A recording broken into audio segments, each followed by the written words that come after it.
नमस्कार मित्रांनो, आपल्या यूट्यूब चॅनलवरती तुम्हा सर्वांचं पुन्हा एकदा सहर्ष स्वागत। विधानसभा निवडणुकीत राष्ट्रवादी काँग्रेस शरदचंद्र पवार पक्षाला अपेक्षित यश मिळाले नसल्यामुळे या पक्षात प्रदेशाध्यक्ष बदलाच्या हालचाली सुरू झाल्या आहेत।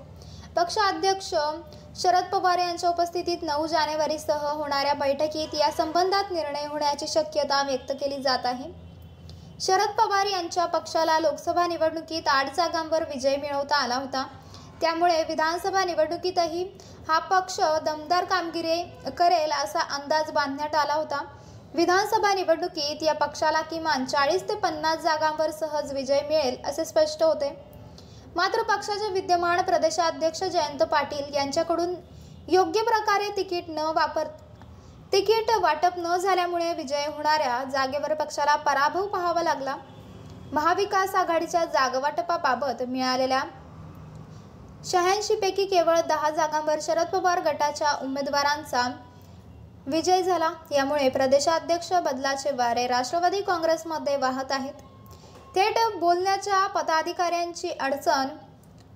पदाधिकाऱ्यांची अडचण असल्यामुळे ते या बैठकीत प्रदेशाध्यक्ष बदलाची इच्छा उघडपणे बोलण्याची शक्यता आहे।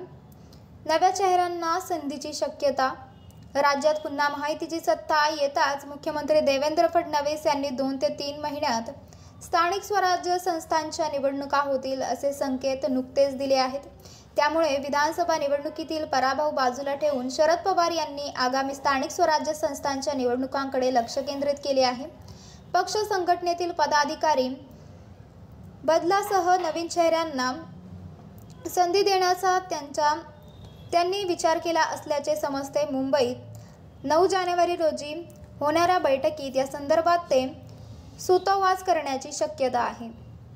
तर मित्रांनो, आपल्याला काय वाटते? आपली प्रतिक्रिया आम्हाला कमेंट बॉक्सच्या माध्यमातून नक्कीच कळवा आणि चॅनलला आणखीनही सबस्क्राईब केलं नसेल तर चॅनलला सबस्क्राईब करा, बेल आयकॉन प्रेस करा।